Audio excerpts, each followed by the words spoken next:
We have an early contender for Hero of Newcastle. Jun Hwan, the South Korean centre attacking mid who we signed for just £1 million, has been amazing for us. And you know why I think he's amazing? I think it's because of all these traits. Have you ever seen a player with so many traits? Like, it's actually stupid. Also, winds up opponents, argues with officials. Pleased to report, he's not been sent off yet. Now, of course, if you tuned into the Journey Manager expecting us to be in Greece, you probably missed yesterday's video. We are back here at Newcastle. The finances, I'll be honest, they are in the absolute toilet. Despite all the sales we made and all the money generated, the bank balance continues to sit in the red, and it's getting worse and worse by the day. And I really wish I could say that on the pitch things are looking a little rosier, but I can't. We are down in 9th right now. Deadline day has come and gone. Did I manage to sell Tyler Dibbling? Let's find out right after the intro. No, I didn't manage to sell Tyler Dibbling. In fact, I had a loan agreement with Bournemouth where they would pay me $40 million at the end of the current year. He turned down Bournemouth, and in a weird turn of events, I think he might be playing in today's game against Arsenal. One player, however, that I was able to get rid of is Evan Ferguson. He is headed to Saudi Arabia. We got $3.4 million for him. Not the craziest return finances-wise, but in terms of just getting him off the wages, it's a massive relief. I'm not sure if the wage spend at the club has dropped all that much, to be honest, since we've come into the club, but we didn't spend a lot in terms of transfer budget, and we are now within our wage budget, which is nice. The transfer window's shut, there's no more deals happening. Doesn't mean we didn't go out and get a couple more players. So in the Premier League, you're allowed a squad of 25 players, but players who are 20 or younger don't need to be registered. In the current first team, when I arrived, there was no first team player under the age of 20. I've gone and signed 3 players. One of them's not as good as the others. We'll talk about him first. No disrespect to Prince here, but when I scouted him, my scouts thought he had way more potential. He also doesn't have a work permit, but he's got 15 caps for Congo, and he's not a bad centre mid. I mean, look, he's 18, a bit of potential. I think he looks okay. He is nowhere near as exciting as the other options we brought in, though. Now, Yilmaz here was our third choice goalie, but you might remember, due to the registration limits, I did not have him registered. So I thought a focus would be to move on Yilmaz, which we did manage to do. In fact, you can see here, we managed to sell him for £3 million. And with that money, and a little bit more that we've been saving up, we went and picked up Dimitar Kirillov. This guy is a Bulgarian national team goalie, 18 years young, so doesn't need to be registered. Bit concerned about his injury proneness, but as far as goalies go, he is absolutely exceptional. In fact, in terms of star ratings, my staff think he might be better than the hometown hero in Craig Thompson, and when you look at the Polygon, they might be right. We signed Kirillov for $6.5 million, which I think is a good deal, and for a similar sum, we also picked up Diego Tofano. This guy was the hot prospect at River Plate. Of course, River Plate, in Football Manager, a bit of a cheat code for finding good players. I think they always have a few good wonder kids coming through their ranks. This guy is no exception. Look at the physicals, look at the mentals, look at the technicals as well. To be honest, as far as wide players go, he's absolutely superb. Can play on the left, can play on the right. Yet to make his debut with us, and he will just be mostly, I think, playing with the under-21s this year. But keep a close eye on him. I think this guy could be a really exciting option for the future. And before we talk about Premier League games in the Conference League, we have made it through to the Conference League proper. We managed to beat Levski 8-2 on aggregate. Yeah, given the fact we were taking on a Bulgarian side, we should have won. We did win. Now, of course, in the Conference League, unlike the Champions League and Europa League, you only actually play 6 games. Those fixtures have been organised. The most notable, I think, is Monaco away. But despite that, when I look through the rest of the teams here, we should be making the knockouts, no issues. Oh, and in the EFL Cup, we managed to win 5-0. This was actually our most recent game. Jun Hwan picked up our hat-trick, which was great to see. Sadly, however, Simon Hughes, one of our starting centre-backs, is going to be out for 4 weeks. That does mean that Hamilton, of course, was the hometown hero, dropped to the bench, is suddenly going to get a run in the first team. And as well as that, Chris Manning also picked up a little injury against Wolves. He's going to be out for a couple of weeks, but I did rotate the team for this EFL Cup game. It was really nice to win 5-0. I suppose, having talked about us winning 8-2 in Europe, 5-0 in the EFL Cup, you'd expect me to be winning loads in the league. It's not really what's happened so far. Of course, we drew against Tottenham to open up the season. From there, 2 draws, 1 win. This game against Brighton was a frustrating one. We were the better team for big spells in this game. Big Deli played it to Jun Jun Hwan, who tucked it away. The keeper definitely should have done better there. But from there, having got ahead, we held our nerve for most of the game. That was until the 82nd minute, where a moment of brilliance and I think a minor deflection saw the ball find the bottom corner, and we shared the spoils. Looking at the match stats here, it wasn't exactly a game with a load of quality, and off the back of this game, we did start to tinker with the tactic a little bit like I suggested we might. Sadly, however, that didn't see us get a win. It did see, though, a slightly better XG and more chances created for us, as we could only get a draw away against Crystal Palace. In this game, Scott McKellar, the world-class centre-back, with maybe the best goal we've seen so far. During our time here at Newcastle, he picked up the ball, the right centre-back, and he ran, and he ran, and he ran. And then could he shoot? Well, I can tell you, he can. And that was a great way to start the game. Sadly, Viper for them scored in the 77th minute. This guy, he's just always good in Football Manager, isn't he? After that, though, finally a win. 3-2 against Leicester. A late consolation for them, I think, made this game seem closer than it was. A dominant display. Only real shame, we conceded 2 from an XG of 0.65. Yet Spike Britt so far, he's not been wowing me in goal. Now, the games I've come back for today are really tricky ones. I think these are going to determine in my mind, could we challenge for Europe this year, or is the top half finish the board expect kind of a more realistic goal? We have got Arsenal to play away, and then we take on Liverpool at home. Liverpool to start this year have been, well, struggling quite a lot. A loss against Leeds and Arsenal at home for them is disastrous. Last year, they finished second as well. Yeah, Jan Invia is their manager. He is going to get put under pressure if they don't turn things around soon. So I did allude to some tactical tinkering and tweaks that we've been doing with the system. This is how things are looking right now. Nothing too radical, to be honest, but the inverted winger on the left has been changed for an inside forward on support. And, well, you'll notice some of the personnel is slightly different here. To be honest, we've got this real kind of crazy abundance of attacking midfield talent. In fact, if I just show you it here, there's so many different attacking mid configurations that we have. And for this game, I'm basically picking it mostly based on form. I'm going with the centre attacking mids and the wide attacking mids that have showed me, well, something to be proud of. Dibbling got a goal against Wolves in the Cup, and given the fact I've not got rid of him, I feel like it'd be silly not to at least give him a chance in the first team. Also mentioned Soretti. He's going to be playing out on the left-hand side. To start the year, we had Chris Manning playing out there on occasion, but he has got injured. Latal is another option who's played out on that wide area. Ivkovic was the main starter when we first came in. He got a goal on his debut in that first game that we played in charge. Since then, he has just not been very good. So yes, Soretti, I'm going to give the nod to. Not quite as good speed-wise, but in terms of creativity, which I think is what we need from these inside forwards on support, he's definitely got an edge. First opposition today are going to be Arsenal. You might remember Akabi, a player who I wanted to sign back when I was in Saudi Arabia, and he was available on a free transfer. Yeah, Arsenal have got a bloody good deal here. He is comfortably the best striker in the Premier League. And he's 21. He's actually scarily good, isn't he? Part of me wonders, what if I had got him in Saudi Arabia? Of course, the reality is, I didn't get him in Saudi Arabia, and instead, I've got to try and deal with him here today. Obviously, we've had an unbeaten start to the season, but we are not winning enough. I don't think these games today are going to be easy by any stretch of the imagination. I think if we get a draw in this one, I'll be quite happy. It is interesting when it comes to our attacking mid options, because we really do have almost too many players there. I will say that Jun Jun Hwan and Sauer have looked really, really good in the attacking mid kind of area for us. Through the middle, they've been creating plenty. I just need to see a little more, I feel like, from the inside forwards. Looking at their team here, they're actually playing Akabi on the right-hand side, and they've got a regen called Brewster up front. I hope he's better than Ryan Brewster, otherwise I've got questions as to why he's playing for Arsenal. I'll be honest, I thought he was going to be better when I clicked on him. 4 caps for England at 21. He is still quite a good player, isn't he? Now, we did concede early against Tottenham last episode away. Of course, we're back in North London here, and it's a slightly better start. We're through 15 minutes. There's not been a shot on target yet. I do wonder if this shape that we play sometimes just cancels out games. There's been a few games that have lacked opportunities and had quiet spells. Despite that, though, as you've seen, goal scoring hasn't really been an issue yet for the Strikerless system. We've not been shut out so far this year. This feels like a game where both teams could be shut out. There's only 10 minutes left of the first half. What is happening? Half time, no highlights.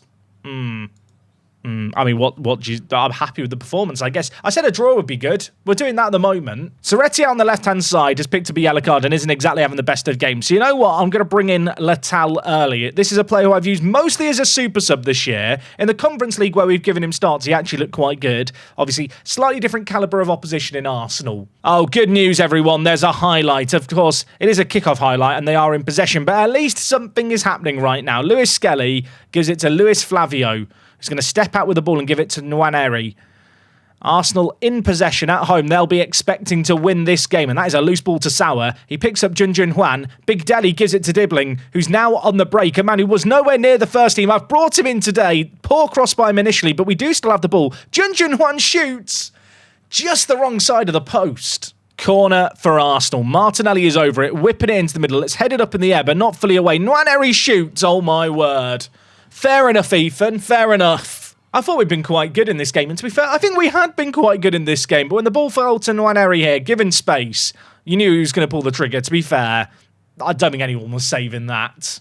An hour played, I think it's time to change up the personnel. We are not getting the ball forward quickly enough, so I'm going to just encourage the players to get more direct with their play. Less running into space and less passing into space. Let's add a little bit more width to our game. In transition, I'm now going to encourage the goalie just to get it to the flanks that little bit quicker. And I think with that in mind, we need to change things up. Sauer has been poor today. I am going to bring in Balan. Of course, he started the game against Tottenham and played quite well in that game. He's not started a game since, but I'm going to give him the nod here. And I'm looking at the wing-back area, and I think I'm going to bring in Juan to play right wing-back, a position that he is currently being trained in, but learning very slowly. And we're also going to bring in Tofano, the 20-year-old Argentine player. He can play left wing-back.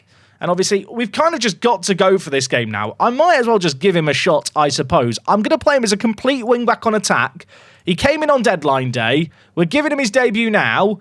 And, well, I'm going to hope that he can turn into an immediate hero. Granted, having made those subs, they've not actually gone through yet, and we're into a highlight. So, if we were to score now, cancel all the highlights. I'll scrap my plans, Big Daddy. What are you doing? Nwaneri, he's already scored one. It's blocked. It's cleared. That was horrible. Make the subs now, please. I have to say, we've shown very, very little going forward in this game. But what I would say is Arsenal haven't exactly created a load against us either. Just 2 shots on target thus far in this game. Still a 1-goal game. There's still a chance to kind of steal it at the death, perhaps. Platt giving the ball inside to Arias. Has options to his left. Martinelli now in possession. Skips past Michela. Our world-class centre-back gives Martinelli that kind of space and is royally punished for it. Well, the positive in this game is that we kept Arsenal quiet for 70-odd minutes. The not-so-good thing is we've never really looked like scoring, and you don't win football matches if you can't score. Michela there, I think, has to be scrutinised a little. 5 minutes left this game. I was about to make a change and consider bringing in a striker. It's like Football Manager knew. Don't do it, Jack. Don't abandon your strikerless Newcastle principles. You can see here how the front four do kind of press as a collective, trying to force a turnover. But Arsenal, they just have players technically equipped enough, don't they, to play out of this press. And play out of this press, they have Luis Skelly to Akabi. Is he onside? He is. He scored. Now it is embarrassing. I mean, to be fair, look, our media prediction is 9th. Their media prediction is 2nd. There is a golfing class between these teams that I'm going to look to bridge in the coming years. I think the golf has been on full display in this game. I have been weighing up, and I know it's kind of stupid to bring it up now when we're 3-0 down. I have been weighing up maybe coming up with a way kind of strikerless tactic that's just a little bit different. I think I would drop one of the centre attacking mids in favour of either another centre mid or a defensive mid. That's what I'm thinking. I mean, we've got one back through Balan. If we get the comeback now, it'll be the greatest thing you've ever seen. I'm going to encourage the players. Big Deli played it forward to Velasco, who of course we brought in at right wing back. Tied legs around. Balan got into the box with some real purpose and tucked it away. Is there going to be another highlight to make things interesting at the end?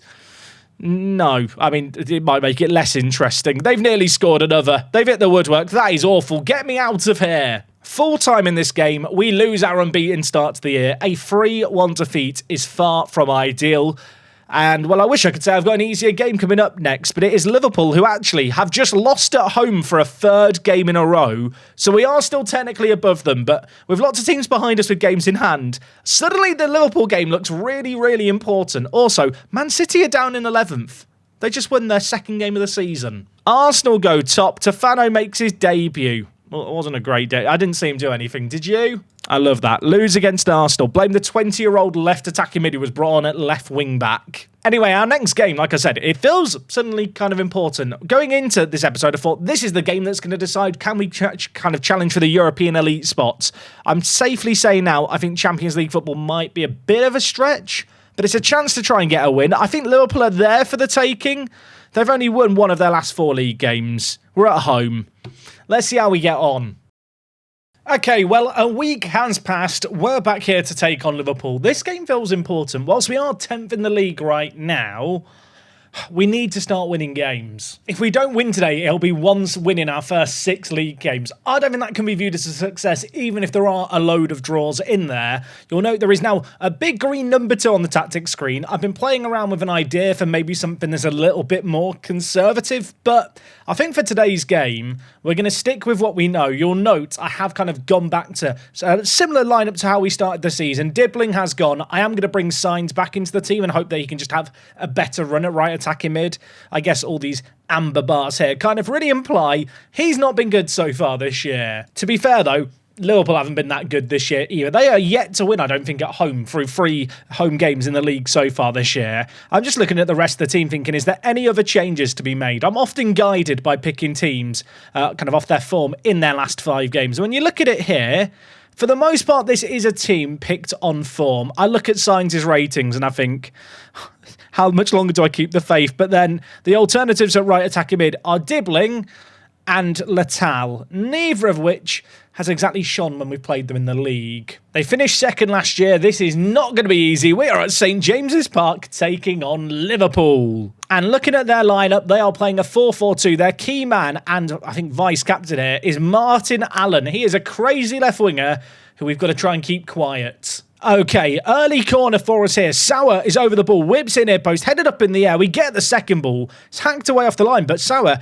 keeps it alive. What can Sauer do here? Options inside, back post, Curtis, left wing back, finds the back of the net for his first goal of the season. Sauer did so well to keep the ball in play. The talismanic centre attacking mid, rocking the number 10 shirt, put it on a plate for Curtis, who had, well, still a lot to do. He was on loan at the club last year. That is still his first goal in Newcastle colours. Having got ahead for, I think, the first time in a live commentary since we joined Newcastle, now we need to try and hold on to it. Liverpool with possession here, though. Jarvis back to Amador. Of course, we're not exactly going to be pressing their centre-backs hard here. Instead, we're looking to kind of get that next pass, the one after the centre-backs have had it, just like we've won it here. Signs is bringing it forward. Options inside, loses the ball out to Vega, who's going to leave it wide to Allen. Discuss the fact this guy is very, very good. On this occasion, McKellar gets the better of him. And now we're trying to make the Strikerless work again. We're making this defence dance right now. They are chasing the play. The ball's played to Sauer. 1-on-1. A chance to double our lead. And he's fluffed it. Sauer is just so good. But the 16 finishing there, not good enough to get the goal. Sauer over the corner. We scored a goal kind of from a corner before. Admittedly, it was that second bite of the cherry. Can we do better here? McKellar, Signs, Sauer, cutting inside. Could pull the trigger. Does pull the trigger. Squeezes it at the near post. I forgive him for his miss a moment ago. Less than half an hour played here at St James's Park. And crucially, we've doubled our lead here. Nice build-up play. Sauer still had so much to do here. Skipped inside, opened up the angle and just squeezed it in past Lukinas in goal, who had no chance. Been a really, really good first half so far. I was going to big up the fact we've limited Liverpool to 1 shot on goal, but they are on the attack here. Nice tackle by Semerado, but falls back to Allen. Adam Wharton, edge of the box, gives it back to Vega. So many players behind the ball here. Gives us a really good defensive foundation, this shape. And well, so far, it's kind of doing what we need it to do. Wharton with the ball here. Gives it to Tebow. Back to Wharton. I feel like there's a counter-attack on here if we can win the ball, but I guess that's the caveat, isn't it? You've got to win the ball to get a counter-attack going, and right now, we are left chasing shadows, although we've picked it up here. Curtis, the left wing-back, skips forward, loses out, but won nicely, and we're on the way again. Curtis bringing it forward, players slowly get into the box that little bit later. Big Deli, Serretti, bends it! Oh my word, David Serretti! What a goal that is by the left attacking mid. Did miss the first couple of games through injury. Back in the team today. And how about that for a finish? That's stupendous. I mean, we are 3 goals to the good. This is turning into a dismantling rather quickly. That said, if they were to get 1 goal back, maybe I'd start to panic a little. There is still 45 minutes left to be played here. There's still a whole lot of football. Jarvis with the ball for them. Looking to bring the ball out from the defence. Gives it to Wharton. Played forward yet again. Nice build-up play, it has to be said. Little give and go. Lovely build-up play. Christie, one-on-one, scores it. That's just a really good goal, isn't it? There's something beautiful about a 4-4-2 where the two strikers link up a little like that. I'll tell you what, Marco left an absolute dust in the middle there. And a really good finish. Christie here, quite a good footballer. Look at the pace. I'm kind of surprised he's not played for England yet. Okay, half-time in this game. We are 3-1 to the good. I don't really want to sour the mood. Pardon the pun, because sour, it's, I don't know how you say it. I want to say sour because it has way more pun potential, but it probably is sour. I don't want to sour the mood. Doesn't work. We've been really, really good in that game, in spite of the fact we conceded. Going to keep praising the players. Of course, if Liverpool now go on to get the next goal, at 3-2, you start to panic a little. Spike Brits picks up the ball. I do wonder, maybe if this highlight fizzles out without a goal either way, would I go to the two defensive mid-system just to try and shut down this game a little bit? Hamilton has the ball for us here. Giving it wide, or not wide, through the middle to Big Deli. Anything but wide. The man is charging through the middle. He gives it to Soa. One-on-one. That's a very, very nice goal, isn't it? Big Deli here picks up the ball. They're not respecting the Regis. They step off him. And he's like Forrest Gump. He just goes on a run through the middle. Gives it to Soa. And that is another really good finish by him. I forgive him for the one-on-one he missed earlier. I am at this point, though, going to change the shape up. I'm going to bring in Marcelo Munoz, who, of course, was the big money signing when he arrived. Not my big money signing. We're going to play him as a Segundo Volante. I actually realise here I should probably have him and Big Deli swapped around, purely because Big Deli is right-footed and Munoz is, left-footed. Sainz has been quiet in this one. I'm going to take him off for Dibbling. He is actually having quite a good game, but I feel like this is now just a chance to rotate things around. Big Deli I'm going to bring off, actually. We'll give Facunda some minutes at Regista. I have also brought on Tofano at left wing-back. And while we've made a whole load of changes there, just to really rest some players, could we get another goal with those changes? Dibbling shot not far wide. They've got a corner. Christie, near post. Marco, Polo, not a good header by Marco, is fallen to Amador. It's a bit cringe saying Polo to myself as well, isn't it? Wharton, through the middle. I mean, where was the defence there? It was a parting of the seas and Wharton found the pass. Tebow scores this goal here. Look at how did he find a pass through here? There's just a giant gap. I mean, it's 4-2. There's still 25 minutes left. So far in this game, there's been like a combined XG of 2.3. We've had 6 goals. It's not been a game for defending or goalkeeping. I'm going to hope that we don't concede anymore, because I think another goal conceded and I might start to panic just a little bit. There's 14 minutes left here. Since we've switched to 2 defensive mids, I'll be honest, we've just not looked as good. Allen bringing it through the middle. Options inside. Don't let him get the ball in.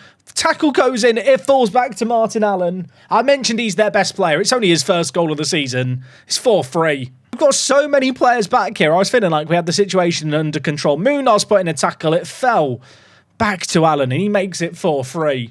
I mean, I don't want to panic. We were 4-1 up. We were 4-1 up. This game was just in complete control at one point. I'm going to lower the tempo, shorten the passing, and up the time wasting a little. In transition, you know what, at this point, just get it to the flanks. We need to see out this game. We've got 3 minutes to hold on. I don't really want to change much else. Sauer has single-handedly carried this team. When you look at the rankings, or the ratings rather, along the bottom, he is stand out in our ranks. There's 3.5 minutes left. There is a highlight. Is there going to be late drama here? Facunda bringing it forward for us, skipping past a few players, going on his lonesome. Oh my word, what a run, what a goal. I mean, maybe I should be playing Facunda more with goals like that. When we play our one defensive mid system, he's basically third in line to the throne. I'm currently training him to play centre attacking mid as well. How about that for a running goal to make it 5? You know what? If nothing else, this game reaffirms in my mind that we can get goals without strikers. We are going to be able to make stuff happen. Granted, it is going to mean our star man has to perform like that every game. That feels like a really good win. Was it all that convincing? Not really. Was I comfortable at the end? Not at all, but we've got the points. We're up to 8th. Of course, our pre-season aim for the year is a top half finish. We're looking good for that. Maybe we can challenge for kind of the Europa League spots this year. Maybe that should be my aim at this point. Granted, I'm looking around and realising loads of teams have game in hands. and I'm definitely just getting carried away. Rafael Soa, mate, really pleased with you. Give yourself the day off. He's absolutely quality. I still feel like there is room for improvement in our strikerless system, so don't be surprised if there is a few more tweaks, but I definitely feel like we are starting to get closer to a winning formula. Goals are flowing, defensively, definitely room for improvement though. I'll level with you, I don't know when we're going to be back next time, so come back tomorrow, same time and place as always, and we will find out together. The Conference League awaits, big games in the league upcoming, don't go anywhere, I'll see you tomorrow for more. I'm out.